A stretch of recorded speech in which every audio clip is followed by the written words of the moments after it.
Well, hey, everybody. I'm Randy with Stewards Farm and Agrarian Matters. And you just heard Eliot. We're back here today with Eliot Van Peski. Peski, you got it. Okay. I always want to say Pelski, and I don't know why I add an L to it. You're not the only one. Is that right? Yeah. I don't know what it is. Well, anyway, we're back here at Meadow Sweet Farm today. And I think the last time that we talked was, at least interviewed, it was probably like a year ago, wasn't it? I would have thought close to 2. But Close to 2? yeah, Wow, time flies. yeah. So the last time that I come out, I really just want to come out and visit, see what you've been doing on the farm. And we just came from a big barn from the animals, or for the animals. Yep. Tell me about that. What do you get going on here? Yeah, newly built barn. So I raise sheep and cattle, grass-fed. I keep most of my animals outdoors 24/7 most of the year, all summer. Often a bunch in the winter too. But with the cattle anyways, the one thing I've had a hard time with is, in terms of keeping them outdoors, is mud season. Because that's always a time I'm feeding hay too.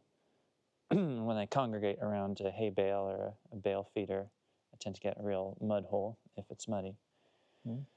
So I want to keep them indoors during that time, and I had a barn to do that that was kind of inadequate and really in danger of falling down. And finally this year, bit the bullet, tore it down, built bigger and better in its place. Mm. Real simple building, big open gravel floor and truss roof and no interior walls. It's completed 2 days ago. I'm very excited. I have not done anything with it yet. But, yeah, it looks super awesome. Mm-hmm. I'll put some shots in here to show it. Yeah. So for the most part, you said the beef cows, or the beef, would you just refer to them as beef? Yeah. Or would you refer to them as cows? Because cow is a female. Mm-hmm. Well, if it's plural, I usually say cattle. Right. You know, which is the correct term. If it's plural, when you get into talking about the singular form, that's when it gets tricky, because there's not a singular form of the word cattle. Right. So we use It's multiple. Yeah, so we use cow, even though cow means something more specific. See, I've always said cow just out of the blue. Just Yeah, as everyone does. I do sometimes. Right. Okay. Yeah. Just But curious. it's not technically correct if they're not adult females. That's what I was thinking. Yeah. Okay. So the cows are out 24/7. Yep, most of the year. Yep. So when do you bring them into the barn? Yeah. So right now it's, November 1st. So I am feeding hay right now. The pasture is still dry enough, and we haven't gotten fall mud season yet. So I'm feeding them hay outdoors. It's working great. If it rains 2 inches tomorrow, I'd bring them in, but I'm not seeing that in the forecast. Definitely easier and cheaper for me to keep them outdoors, because as soon as I'm indoors, I need to not only feed them, I need to provide bedding. I need to provide sawdust, wood chips, old hay, something to bed them down in. Anything carbon? Yeah, anything carbon. You know, soaks up the manure and urine, makes it like a compost pile almost. Which is great, but it's a lot of work and money potentially to provide that much material. So I'd say most years in the past I've had them in for probably like a month in the fall and 2 months in the spring. And then when it freezes up in the winter, I've put them back out someplace where they have some dense wood for shelter, you know, some pine or fir or something, evergreen. With the new barn, though, with a much better indoor setup, I don't know if I'm going to put them out for the winter again. Oh, yeah? I may do it some. Haven't. Yep. Get back to you in 6 months. Yeah. I think I found something very, like when I was raising pigs was it last year? Yeah, I think it was last year. I had always done something very similar. Spring and fall were awful times for mud. Yeah. And once the grass or anything green was coming up, it could support hooves and being trampled, because it could recover and bounce back, or when the ground was frozen. And so I usually, spring and fall, you get the spring and fall rains, put the animals in the barn. And last year, it'd get so warm, it'd get wet, and the fields were disgusting and gross. And every time I'd put them out there, they'd be just destroying it. So I left them inside. Yeah, I couldn't put mine out until I think it was the 2nd or even 3rd week of January it finally actually Yeah. froze up, and then only stayed frozen for like a Yeah. month and a half maybe. So Yeah, last year was awful. yeah. And it worked out good. They were super content because we were constantly giving them straw and wood chips. But we were talking previously about it building up really high, and my doors filled up because I went, it was like 2.5 feet tall. Oh yeah, I've been there. And my walls were like, and I love that deep bedding setup. And one thing I like about yours is it's a completely open footprint. Yeah. There's no real stalls or stanchions or pens or paddocks or anything in there other than your watering trough. Yeah. But with ours, it was really, we kept the pigs in there where it was our maternity ward where the sows would go into farrow. So there's 9 different bays, so they all had to be shoveled out. And it was that must be tricky. Yeah. It was hindsight. It was only meant to have sows for 8 weeks with their piglets. Yeah. They give farrow, and it's like a transition period. But it was like we got in a situation where like just it was wet out and muddy and trying to cross. It was like, oh, they're in here for a while. We'll just use deep bed and they'll be fine. They loved it. They didn't care at all because we throw them hay and they eat quite a bit. But yeah, it's just the management that becomes tricky. Yeah, some of those constraints. So seeing that new barn is pretty exciting. Yeah. So what's been probably, at least as far as raising cattle on grass, if you were marketing yourselves, would you label yourself as pasture raised? Or how do you think of yourself as far as raising cattle outdoors, naturally, organic-ish, maybe? Like how do you tend to like refer to your practices? Yeah. Good question. Good question. And there's so many different words you can use that, a lot of them mean some of the same things or slightly different things, or maybe they mean different things to different people. And some of them have definitions, the most obvious probably being organic, large organic certification program. And you can't just use that. You're not allowed to if you're not certified. But so I definitely, depending who I'm talking to, I try and talk about it in a way that they'll understand, and that varies person to person. Something I say a lot is 100% grass-fed. That's an easy one to define. The animals are not fed grain or, agricultural byproducts or whatever, ever at any time. So like, I hadn't really thought about that, but what would be like an agricultural byproduct? I know like corn comes to mind, like grains come to mind. Grain is obvious. Yeah, good question. I don't know that much about it. I feel like I hear things like, what are grain middlings? It's some part of the grain that's like, it's like somewhere between like the seed refuse at the mill where it's milled. I feel like that's something. Oh, that maybe. That's a good question. Middlings. It's almost, for me, what I think of is somewhere like if you break open wheat, for example, and you have the seed and you have the chaff, it's like somewhere in the middle, midland. Yeah. I don't know. Yeah, I don't know either. That's what my guess would be. So maybe I just said that and don't really know what I'm talking about. But or there's something I've also heard about or like read on a feed label somewhere. Corn gluten feed. It's like I think some corn processing byproduct. Sounds weird. I didn't even think corn had gluten. Yeah, I didn't think it either. I thought that was. But that is a term I've seen. I'm not really sure what it is. That's interesting. I don't know. Yeah, but anyway, the big thing, 100% grass-fed, is taken to mean is that they're not fed any grain. And I will, before you go off too far, too, I have heard of cows or cattle being fed sweets, like bakery, like day-old donuts or something. Yeah. And I've heard about that too. I wasn't thinking about that. And that's kind of what I was thinking of. Like, I figured you probably did, anyway, but like that's what came to mind. Like something would be like you wouldn't think of it. Yeah. You know, like, oh, my cow's been eating donuts or sweets and treats. Yeah. Like the things that they would sell for bear bait, Yeah. for baiting bears. Yeah. And like you just said, you could probably justify it with some type of nutritionist, like, oh, they got their certain calorie and their sugar demands or whatever it is. But you're like, well, usually they derive their, calories and their sugars from the plants themselves. Yeah. So they're designed for. Plants probably come with a much more of a complement of other nutrients to go along with the carbs and sugar. Like we're not ruminants, but we're not that different. Yeah, I mean, it depends how, but I don't know if there's only so many sugars we need. Yeah.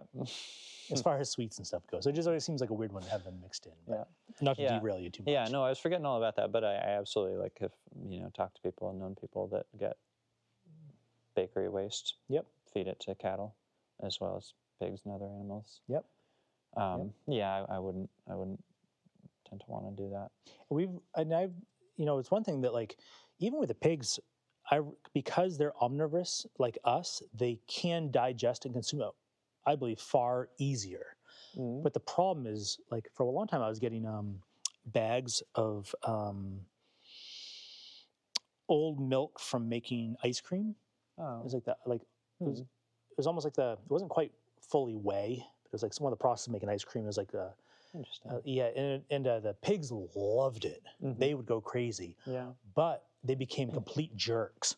Like fighting each other. Oh yeah. Like it was just like if you had a bunch of kids and you just fed them cake all day and their attitudes were all over the place. And then when it was time to like feed them some, they were pushy and they were just like they were just like doped up on sugar all the time, for lack of a better word. And then of course there was a trash issue and it'd smell and our fly issue. Like so I was like, it just wasn't worth it. It's one of those deals where it's like there's no free lunch.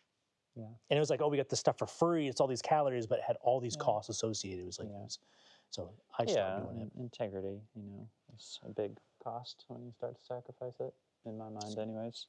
I agree. Yeah, but you were asking, so like, how would I, talk up the quality of the practices I do? 100% grass-fed is great. I'm not certified anything. I don't really want to be. I'm generally exceeding the standards for organic certification. But I really don't like paperwork. I'm pretty conscious about trying to keep paperwork to a minimum. It's needed sometimes. It's important sometimes. But always feels kind of soul-sucking to me. It feels like it takes me away from the work that really matters in a certain sense. It's probably why we get along. I feel the same way. And so if I were selling, through distributors, middlemen involved, in regionally, whatever, then it might matter. It might be important for me to have some kind of a certification label, and it might be certified organic. I do all my sales direct to consumer, and so I can have a face-to-face conversation with people, and to me, at least, that's more meaningful than a certification. When I go shopping for food for myself, if I have to go to the grocery store, I'll look for something that's certified organic if I can. But I would much rather be getting it from someone that I can know and talk to and form a relationship of trust with. So that's what I try to offer to the customers. So yeah, not certified organic, 100% grass-fed. Something that's really important to me in terms of the quality of the meat is that it is finished. That's a term I like to use. You hear about, a lot of people know the term finished. In terms of like the difference between grass-finished beef and grain-finished beef. Okay. Yeah. Michael Pollen's book, The Omnivore's Dilemma. Yep. Came out in the early 2000s maybe. I've read it. It's been a while. Yeah, it's a good book. Read parts of it long ago. Yep. He, I think, sort of brought the term finished and grass-finished versus grain-finished into popular lexicon with that book. Interesting. Maybe people knew it before, but I think of it as sort of industry jargon and then was popularized. Kind of jumped out. Now everyone's more aware of it. But so what finished means to me let's use the example of beef. You have a steer, growing steer. You can kind of conceive the growth as like building a lot of bone early on. Once the frame is built, the skeleton, building a lot of muscle, filling it out, and then kind of after that, fattening, building fat. And all these things are happening concurrently, but these are just, it's kind of different emphasis and different stages of growth. And not just for cattle, but surely like for us and lots of different organisms. So that was, yeah. So finishing is this period of time after the frame's built and the muscle is built and the animal's, getting on full size, maybe not quite full weight, but just about full grown, where they're like eating nice quality feed, grass or grain or whatever you are doing. Basically what they're doing in my mind is our bodies carry reserves of nutrients in our tissues, fat and many different minerals and vitamins, and finishing is like topping off all the reserves. It's a period when they're no longer really growing, they're not like working hard or reproducing, they don't have a lot of demands on their body, they're just topping off all the reserves. And that's really key in my mind, to making really high quality meat that's like flavorful and juicy and I believe more nutrient dense than unfinished meat. And it's good to understand the difference between grass finished and grain finished, but what I find myself emphasizing a lot is the difference between finished beef and what I would just call unfinished beef. An animal that's maybe wasn't really fed well enough to top off very well, or a combination of that, and was slaughtered too young before it had time to finish. Okay, yeah. And I see a lot of what I would consider to be unfinished grass-fed beef. And grass-fed beef has a bit of a bad reputation in some circles. Some will be familiar. I hear this a fair amount at farmers market. People come to me and they're like, "Oh, grass-fed. Yeah, I guess people say it's good for you or something. I tried it once a while ago. It was tough and dry and kind of gamey tasting. I heard you need to cook it in special ways to make it palatable, but I don't have the patience for that," or something. And I hear that pretty often, and that to me is 100% what's going on there is these people have been exposed to mediocre quality unfinished grass-fed beef, because it's very common, and you have to do a decent job with like good pasture management in order to have even grass high enough quality to finish properly. And it's a longer period. Yeah. I have my cattle getting to a level of finishing that I'm happy with at like 24 to 28 months. 2 to 2.5 years. So I was thinking it was like a 3-year process. Yeah, well, if the grass was lower quality, it would be. Yeah. In a grain feedlot, I think I'm super up on the cattle feedlot industry. I think they're finishing them at like, I want to say like 16, 18 months. Oh, really? Quite a bit younger than in a system like mine. That's interesting. It's pretty quick. Yeah, I know. I hear that. I'm like, my gosh, I guess, if they're fed all the calories they want whenever they want it, they'll fatten. I don't know if they'll build reserves of vitamins and minerals to quite the same extent, but at least they build fat, Because there's like so finishing is really, you can almost say it's like harvesting that animal in its prime. Yes, exactly. So because we have that, if you were to, there's like a window, I feel like, of primeness in different kind of primeness. Like even in humans, we have a period where we're developing heavily up until like, I don't know, they say your brain's not really fully formed until we're like 25-ish or so. I'm 26. Like right I'm there. Like, and there's this point where like you finally, like your brain finally fully matures. It's still plastic, but you have these things going on, but the body's too. But then there's a certain point for sure, as you hit like your 30s, mid 30s, testosterone starts dropping. You're kind of on like the back end where it's like, oh, we've kind of like had this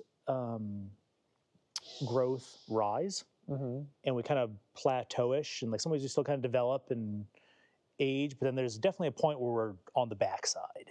where it's like, oh, I'm not healing as fast, kind of thing. Yep. Like if you were to try to like roughly put a finishing period, like what would be the equivalent of like a human?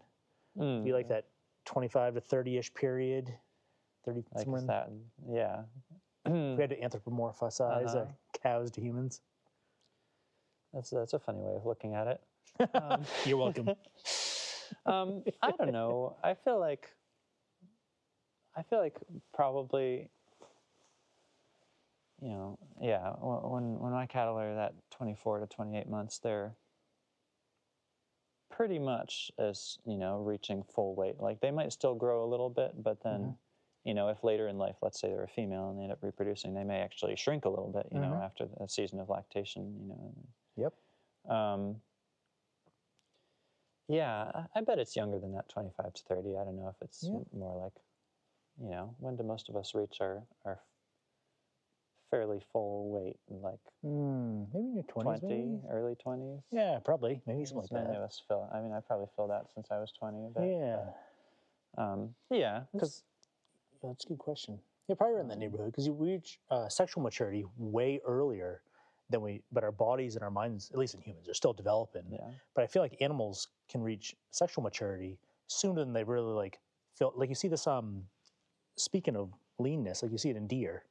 Like if you look at like a 1.5-year-old deer, this like little spike horn, versus like a 3-year-old, like it's obviously like one of them is a boy and one is a man. Like like that, like you can just see that development. But there's a certain point where like they're on the backside. Yeah. And just kind of, I never really thought it. Honestly, I've never thought it before now.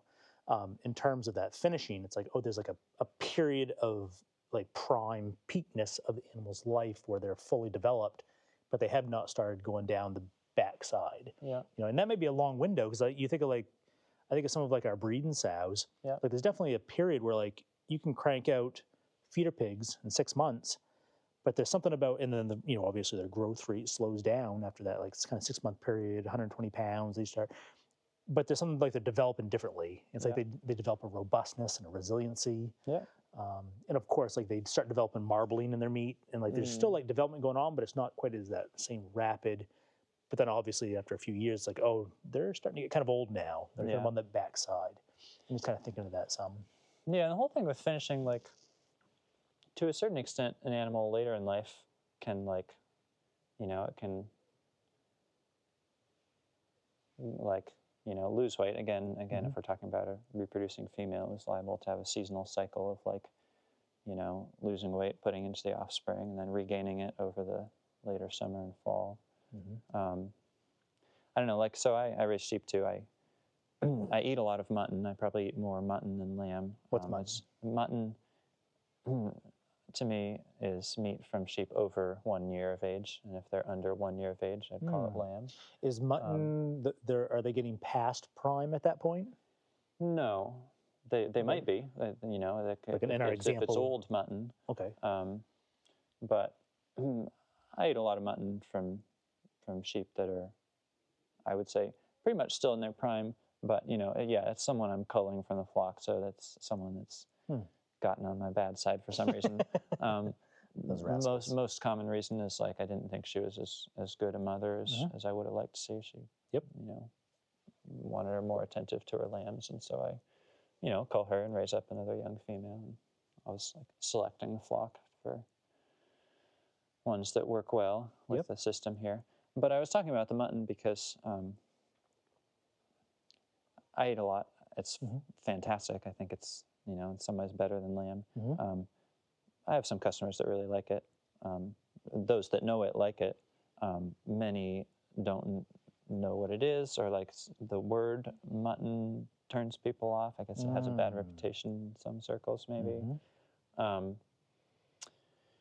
And, you know, I'm sure mutton from like a really like skinny, old, worn out ewe in poor condition, unfinished, you could say, would be not great. But I was thinking about it because my ewes, like, I don't know if they'd be that much good to eat in the spring, you know, when they're like just been reproducing and lactating and sort of, you know, it's like they've unfinished themselves. They've put it all into the lambs, in a sense. I never hear people use the word unfinished that way, so I've just sort of made that up. They're spent. Yeah, and, you know, I wouldn't also slaughter them that time anyway because they're probably still feeding their lambs. Yeah. But I then slaughter them in the fall, once the lambs are grown up and weaned and independent, and the mother is refattened, going into winter, refinished. And yeah, I was just saying that by way of saying an animal can probably finish later in life. It doesn't have to be right as they're reaching full size. Sure, I agree. Yeah, I feel like there's probably like at least like what I've seen with pigs, because they don't really they'll get talked about being finished, but usually it's like what did they eat last that's going to impart a flavor on the meat. Oh, so you interesting. like the pigs in Spain that are run under oak trees, like, oh, we'll finish them on acorns. That way there's that last thing they ate because all the flavor gets concentrated in the fat. So it's like this idea of like, at least within pigs, of like finishing them isn't really trying to get them to like some peak age. It's like, what was the last thing we kind of fed them to finish them off, to kind of fatten them up and marble them and give them some type of flavor. And but everything they've ever eaten gets accumulated in the fat. Yeah. So it's like they could, so I have some skepticism around the whole idea of just feeding them one specific diet for like a couple weeks. Like an end of life diet so that they impart some drastic flavor on the finished product. I think it's like more important to have an overall, at least with pigs, a lifespan of diversity of normal things that they would eat that are good for them, because it just compounds throughout their entire life. But if I don't harvest them at 6 months and they go till 18 months, it's almost like the meat just gets a little more marbled. It gets a little more richer. Like it's not like there's a degradation in it in the quality. Maybe you might find at the end of 5, 6 years, there's a certain point for sure where you're like, oh, you know what, this would probably be good for like a roast. Or maybe like what you would use for that cut of meat just changes from what you might have used before. And that's it. Like maybe this is actually good for sausage now, or it's just too tough. And you mentioned the tough cooking. It's like a lot of folks maybe will take a sausage. It's pretty forgiving. It's easy. Maybe grain-fed beef is that way. But if you take like a ham hock, you can't just cook it like sausage. It has to break down the collagen, the tendons. It's just a different way of approaching it. I feel like grass-fed, it's just like venison. They're very similar because they can tend to be lean, but you have to take care of them. I might want to push back against that notion. Though. That's the whole thing. Like, I think high-quality finished grass-fed is every bit as forgiving as grain-fed beef or anything else. And is not lean, can be very fat. I've seen some pictures of stuff you have, and they have like bands of cat. Thick, sometimes they've got a half-inch of back fat on them. So then, what you mentioned before that you have customers that complain about the cooking or something they don't want to learn. What do you think? Those are people. They're not talking about my beef. They're talking about their perception of grass-fed as a whole. From where they've had it elsewhere, and that perception comes from low quality or unfinished grass-fed beef. And so honestly, probably some of that could have just been like their own cooking prowess as well. Like you just take a steak and you just sear it to hell, and then you cook it dry as can be. Like there's a certain element where you can do that with any kind of meat. Any kind of meat, however, finished or whatever, you can still screw it up if you. Sure. Well, that's what I mean. Enough, We had there's an old trapper that I knew, and he was fur trapping for a long time. Trap animals and stuff. And he's like, and there's a certain point in the year where the fur is prime. And he's like, as soon as it's killed, the fur can only get worse. Like it's at its peak, and it's up to me to handle it. Same thing with like game, and it reminds me of it's like it can only get worse from here. So you need to do everything you can to like slow that process, not make it worse. But you can't really make it better. It is what it is to work with. And so it's kind of like the same scenario. Like if you only got something mediocre to work with, you got to be quite the magician to. Like it's easier to screw it up than not. Or you can do everything perfect, and then it's like all right. Whereas if it started great, it's not stellar. It would be great. We have we have quite a few meals, and sometimes too, like because we'll have meals where it's just like this is good. But it didn't blow me away. And other times, just like everything comes together, the quality and the cooking, everything. You're like, okay. So that's just what it's about. So how do you? So this is a question I never thought of. Like, so how do I recognize something finished without being told? Like, am I looking for the actual animal or in the cut that I'm looking at? You can tell it pretty readily in the cut you're looking at if you know what you're looking for. Marbling, you were talking about marbling, like, fine streaks of fat woven in through the muscle.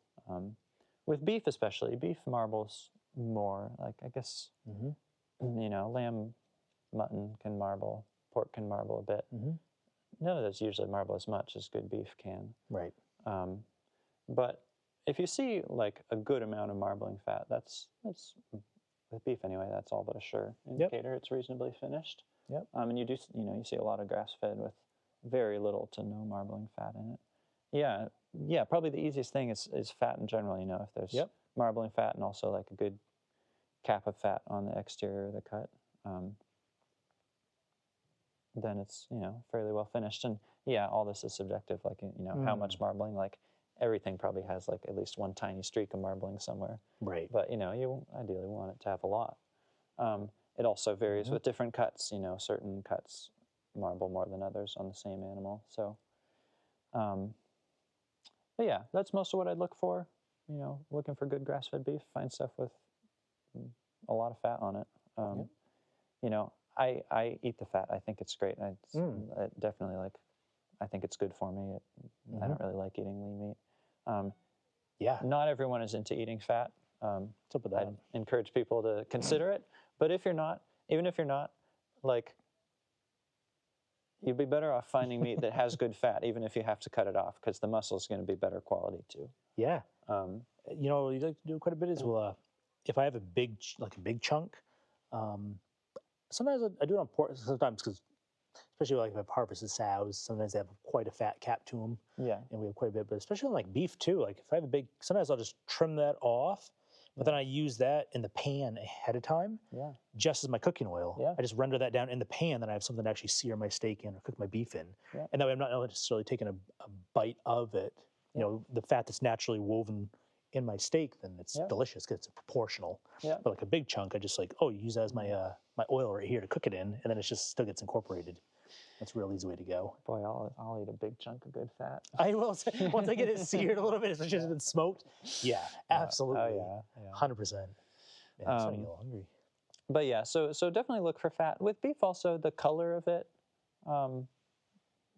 can be a helpful thing to look for. And generally a deeper, more vibrant, darker color is a good indication, you know, maybe kind of purple almost. And I'm mostly thinking about like shrink wrapped and frozen beef when I say this. You know, it looks a little bit different if it's not frozen. And if it's like in the open air behind a butcher case, it'll be a lot less purple and a lot more like bright red exposed to the oxygen. But yeah, you'll see, you know, mediocre quality beef is usually a bit more of a pale color, a little bit more pink and less purple. Or just a little bit less bright colored, a little more gray. That's kind of unreliable. It's something I've noticed.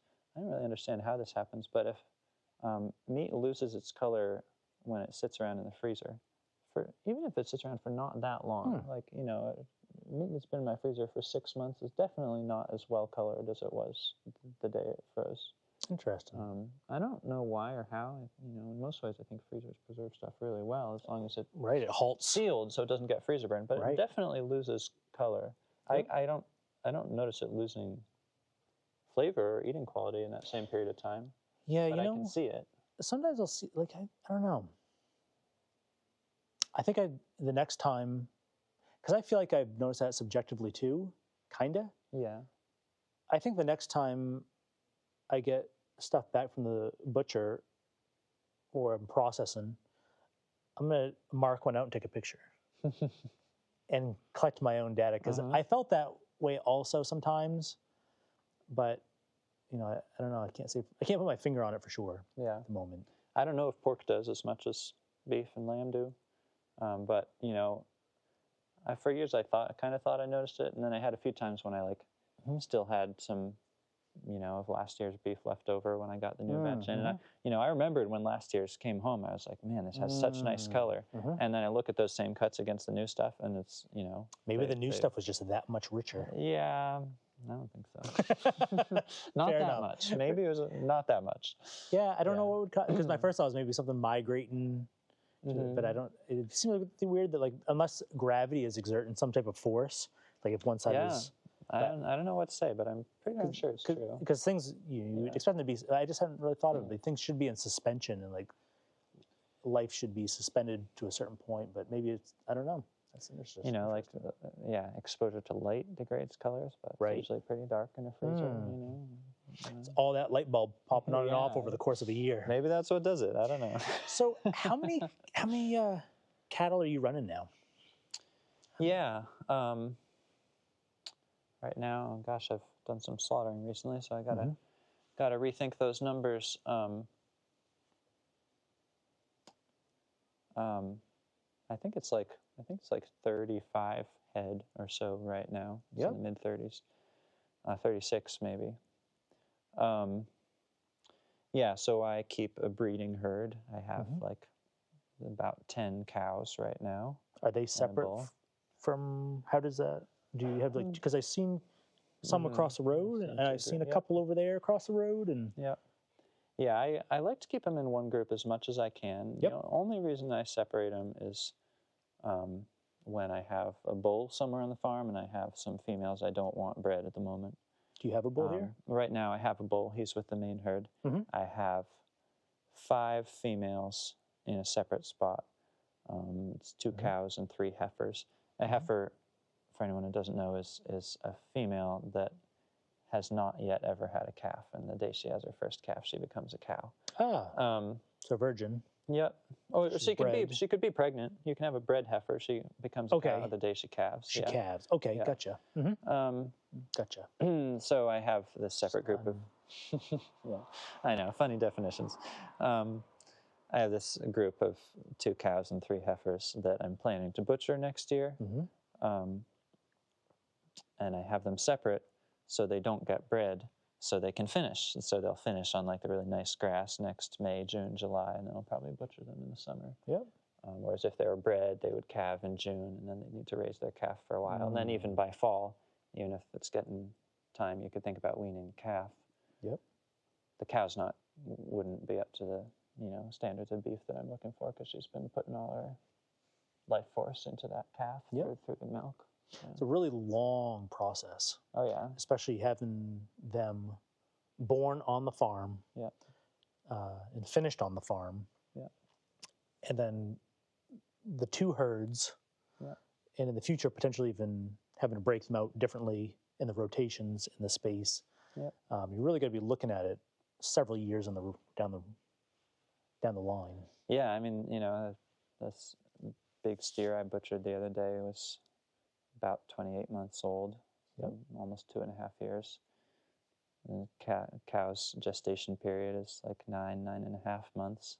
So, I was breeding that steer like 3.5 years ago.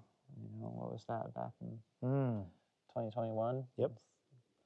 It's definitely a long period. So big animals, big investment. Then I butchered that steer. It was one of the bigger ones I butchered. It was 839 pounds. Wow. Dress weight, skinned and bedded, just meat, fat, and bone. Selling that by the quarter at $6 a pound. So I was looking at that hang. I was like, wow, this is what is that? $5,032 is I think what I figured out it was. I was like, yeah, it makes sense. If it took me 3 or 4 years to make this, it's got to be some value to it. But all the not getting rich off it, even if I'm making $5,000 off an animal, Well, then you can easily look at, because I run into that same thing, that all your capital gets tied up in the animal year after year until you finally do sell it. So there's all this risk being put out, because if an animal dies, if it got through a fence, somebody hit it, like there's all that investment of time and energy, and you got to start someplace and like keep it going for a long time. Where is Meadow Sweet Farm heading for the future? Think about long-term projections. Yeah, long-term. I like thinking long-term. I do that a lot. Nice. Kind of all I do. Me too. Sometimes I worry it's at the expense of looking after myself today, but that's okay though. Yeah, that's probably the side I'd rather be on. And just as a slight caveat to that, because like I'm just thinking that long term, and I'm looking at all the hay out here, and so I was kind of curious too if you were cutting your own hay or if you're having to bring it in, and just overall like that kind of, there comes a issue with scaling up even over time in a limited land mass, and just kind of like some of those ideas in there, just kind of where you're heading, what you're thinking. Yeah. So I've been here 7 years. Okay. Hoping to be here the rest of my life. Nice. We'll see what happens. It's a long time, I hope. That's cool, because you're just down the road from me. Yeah.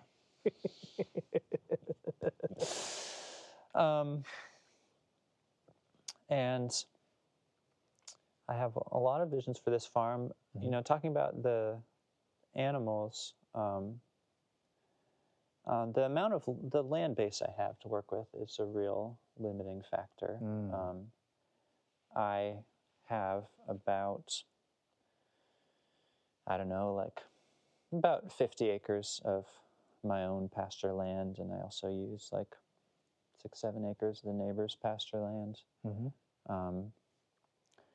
And I always have a certain envy for farmers I know that live in, you know, regions, neighborhoods where there's like other farms, other farm fields all around them. Because very often some of those farm fields are like, you know, neglected or derelict, and they can like go around knocking on doors and making deals with their neighbors and leasing land and having, you know, a much more flexible land base.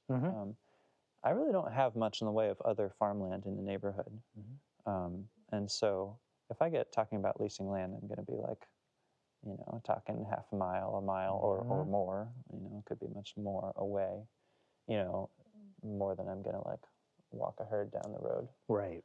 And that has its own logistical issues. Yeah, and like I don't own a livestock trailer. I try not to need one very much, so it's not easy for me to expand the land base.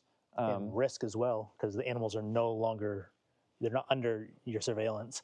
Yeah, and you have like, there's a whole bunch of issues. So many kinds of risk, and like, you know, I have like really nice quality pasture here, you know, mostly because of the amount of like work and expense I put into it, and any other field that I find is very likely not going to be as good.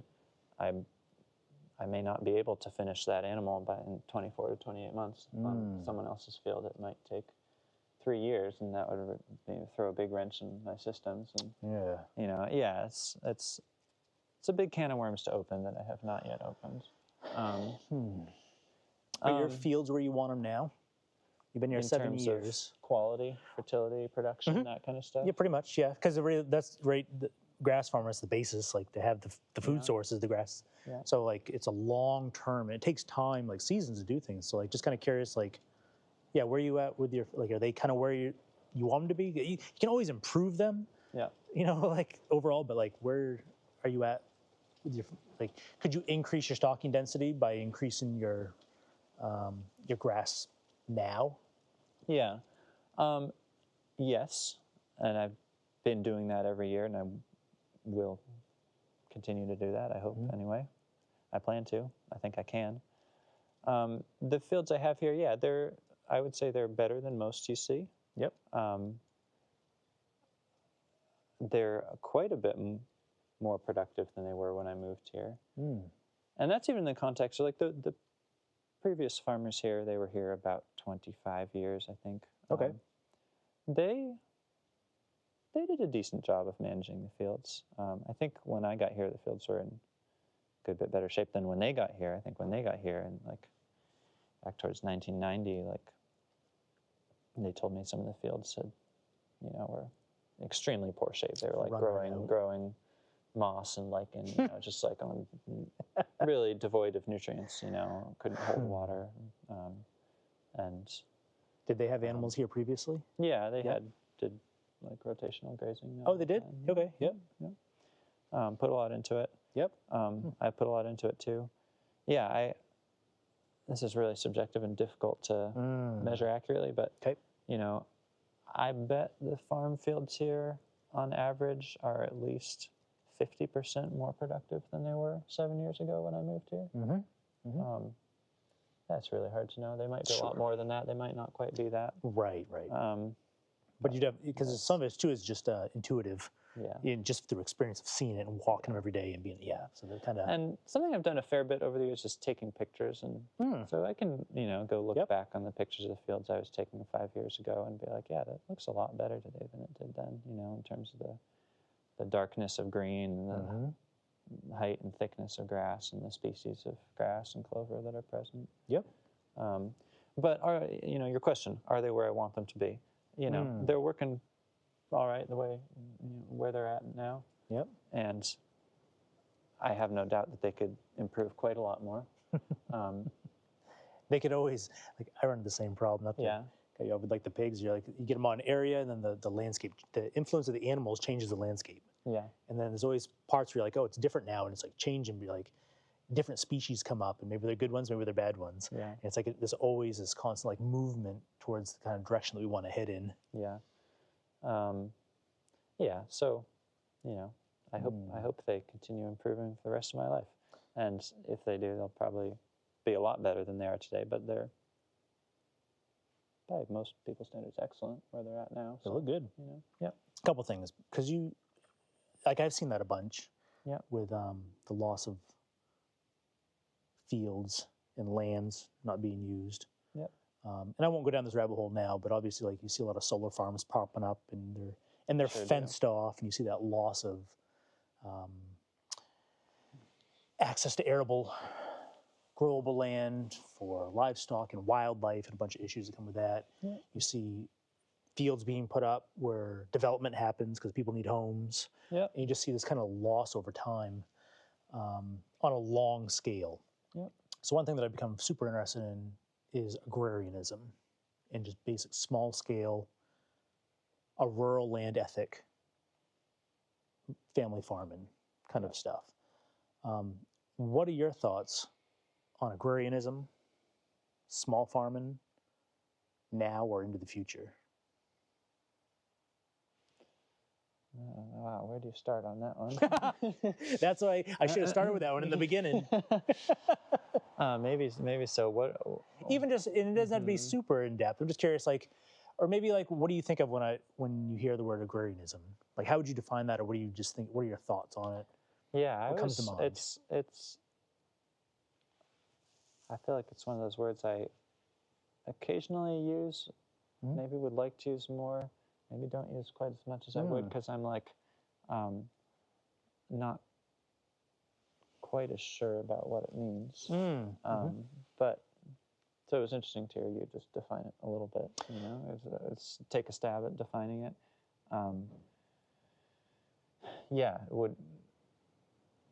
Would you define it any more than that, or is that?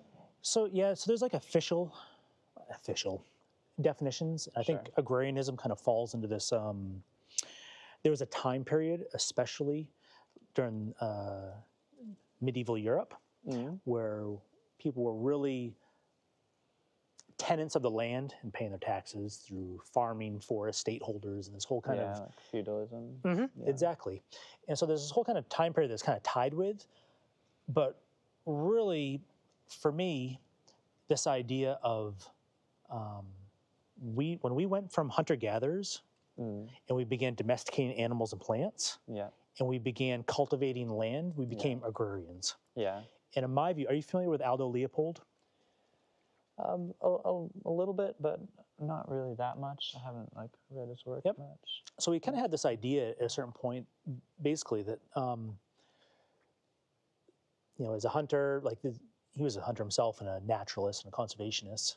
What we might call a conservationist now. Sure. But he had this land ethic that was basically that just because you can't derive an economic return from the woods or the environment doesn't mean something doesn't have worth.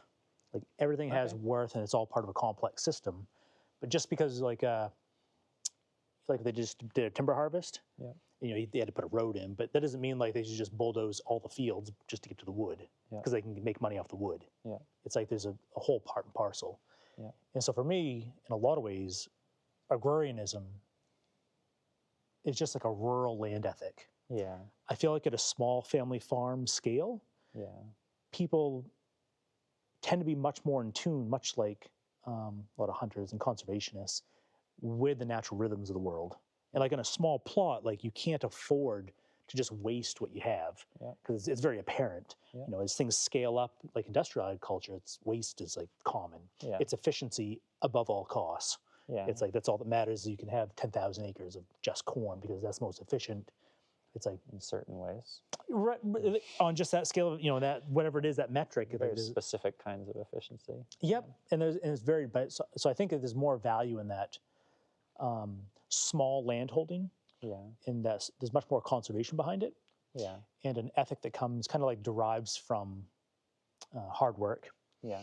And almost in some ways, like the Amish portray this in some ways. There's like a certain, I don't want to say shunning of technology. Yeah. But almost the stewardship of a much more complex system. Yeah. It's like you're not just managing for the animals and trying to fatten your beef and finish them as fast as possible. Yeah. It's like we're managing for the grass and the water and the whole ecosystem for a long-term horizon. Yeah. And I feel like agrarianism is really just that basic sentiment and idea. Yeah. Oh, I like that. Mm-hmm. Yeah. So, my thoughts on it overall, like, I think it's really important. Mm-hmm. I think,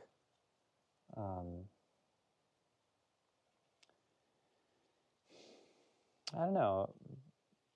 I think it's hard to be good stewards of things that we can't and will never have any kind of a personal relationship with. Mm-hmm. That's a good point. Yeah, I'd agree with that. And maybe it can be done. I don't know. I don't know that I see any serious, reliable, large-scale examples of it being done. I feel like not that there aren't plenty of people that live in a city and really do care deeply about the world and try to buy the right food and make the right life choices and things. It's hard, and even if you're trying and doing your best, there's always possible how do you know what's best? There's just so many different ways and so many different angles that profit motive can get in. Yep. In a way, it just can't in the same way, I don't think, when it's about your relationship with the land you farm. It's about your relationship with the people who grow your food, who you know personally. Yep. I'm definitely a big advocate of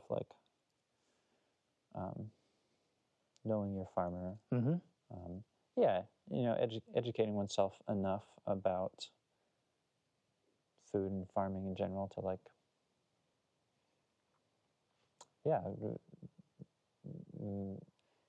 be able to talk to your farmer, maybe ask a few questions about what they're doing.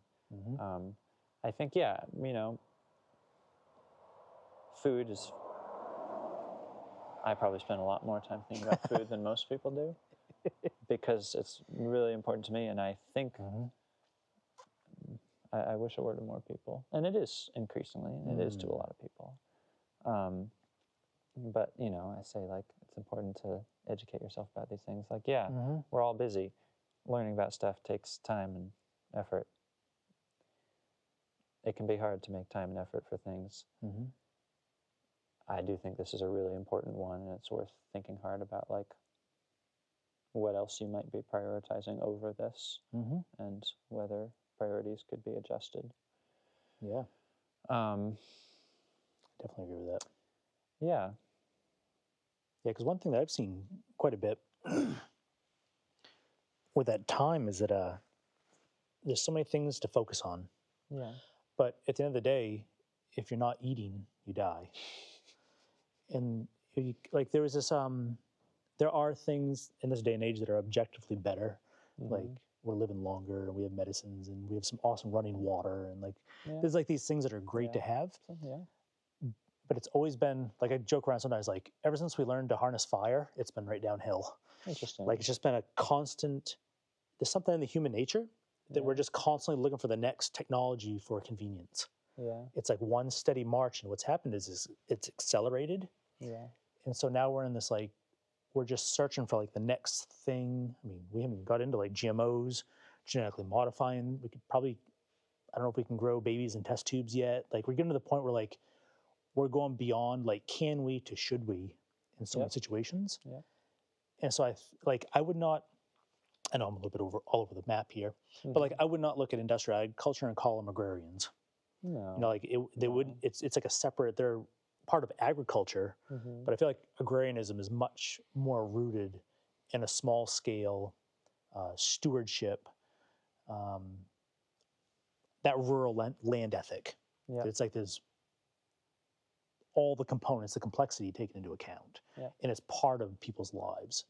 Yeah, no, I like that. Yeah. And I've seen at least a lot of people that have turned towards like prepping, because like they would just or self-sufficiency or home gardening for lots of different reasons. Yeah. And it's all, there's still that like kind of agrarian spirit. Like there's some level like, and you see a lot of people too that will, in the same vein, you know, they'll go hunting and they're foraging and they're fishing. And it's in that same kind of like, there's this hunting, fishing, foraging, and like early agrarian, like doing for yourself and your family and your neighborhood, and you know, it goes outwards. Spirit that I feel like people are much more in tune with. So anything that you know, really that can promote that and get people like asking questions to me, I'm like, let me find out more. Let me get more connected to one thing. Like maybe just like, where'd this tomato come from? Or what are you doing for practices? And like, because it's like levels to everything. You know, it's like, well, maybe even if the guy up the road, I don't know, there's a podcast I heard at one point, maybe I've said it before, and the guy was talking about, I think it was about beef, and it was like good, better, and best. He's like, well, the guy down the road from me, you know, he's finishing them on grain, and it's not the best, but it's like it's the step from like the industrial ones that are in like CAFOs. He's like, all right, we're on this track towards whatever the ideal. I think ideal may be a moving target potentially, but something towards, and I think it's something towards like an agrarianism. I don't know that we can just keep growing unchecked and just growing technology just for the sake of doing it and just being constantly consumed with, I don't know. I get a bunch of thoughts on that, but I won't go down a long rabbit hole. Yeah, it's interesting you say that, and you know, something you mentioned a little bit ago was like the, you know, thinking in terms of can we versus thinking in terms of should we. Yeah, I would advocate for more thinking in terms of should we. People do think that way some, but I think we could definitely use more. And also, you mentioned a little bit like, you know, looking at Amish culture and ways that agrarianism manifests in that culture. I shouldn't say too much about Amish culture because there's a lot I don't know about it. And every club's different. You know, it's like it's fairly diverse. I try not to be paint with a broad brush. I find it intriguing. I know a few Amish people, and I would love to know more and talk to them more. The people I just hired to build this new barn were Amish. But my understanding is they do quite a lot of thinking in terms of should we. And often the question, you know, the standard that they're testing that question against is like, will this bring cohesion to our community, or will it work in the opposite direction? Is the tool worth the trade-offs? Yeah. It's kind of like, not as a just hijack you, but like I just went on a rant in the news the other day about mowing lawns. Yeah. And it was like for the, you know, at a certain point, like we only had lawns because we'd have animals that would eat the grass, and all of a sudden once we stopped having animals because we kind of moved away from a agrarian society to more of an industrial society, it was like, oh, we still liked how it looked. Now we have lawnmowers and gas and the maintenance and all this time that goes with it and all these costs. And when mine broke, I was like, oh, actually, mowing my lawn is dumb. And I've kind of like found my way back where I just picked up my first scythe the other day. So I'm like, okay, this is a tool to do what I need, and it has costs, but they're very relevant, and like they're not so externalized. It's like there's like a, I don't know, I'm kind of a romantic about it a little bit, but there's like a ownership and responsibility that comes with it. Like there's just some piece of it where it's like, it would be a lot to be mowing all the time, so I want to do less of it, only where it's needed. And it is a tool, but it's like any tool, like there's always just trade-offs.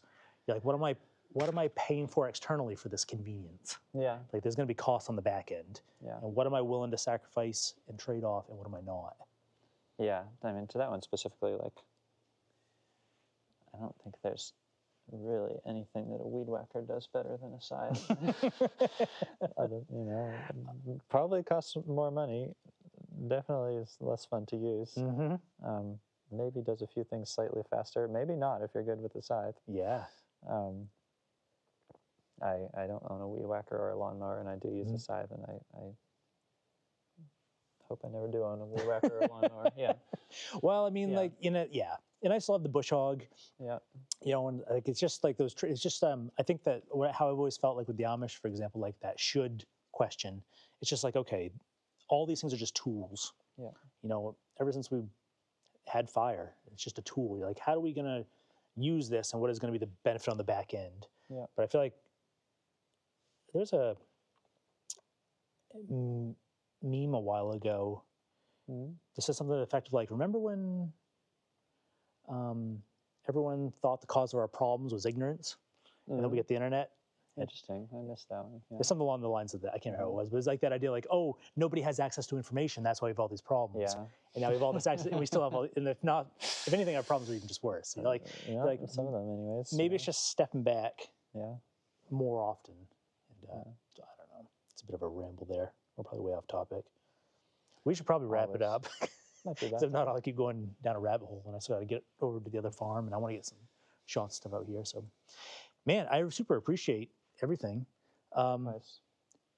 You got any closing thoughts or words, or if you got folks are going to see this, how you want them to get a hold of you, or the floor is open for you for anything, closing anything out you want.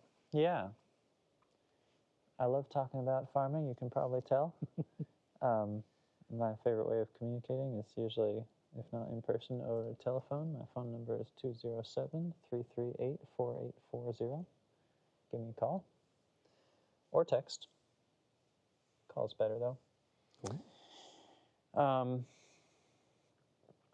Yeah, I feel like, there's definitely a whole lot more we have to talk about here. And we'll have probably this winter when things slow down. Yeah. We'll get back to it, and I'll come next time, because mostly I really wanted to come out and just see what you've been up to and catch up with you. Yeah. But maybe I'll come next time with like a topic, and we can delve into that a little bit deeper. Be fun. Yeah. I think it would, because there's a bunch more things I want to bring, but I know we're both short on time today, so we won't go too far down a rabbit hole. Yeah. Cool. Well, thanks, man. I appreciate the help. Yeah. Cool. So thanks, guys. Like I said, you can get a hold of Eliot and ask me anything. And if you guys need anything from me, you know how to find me. Thanks for watching. See ya. Thank you.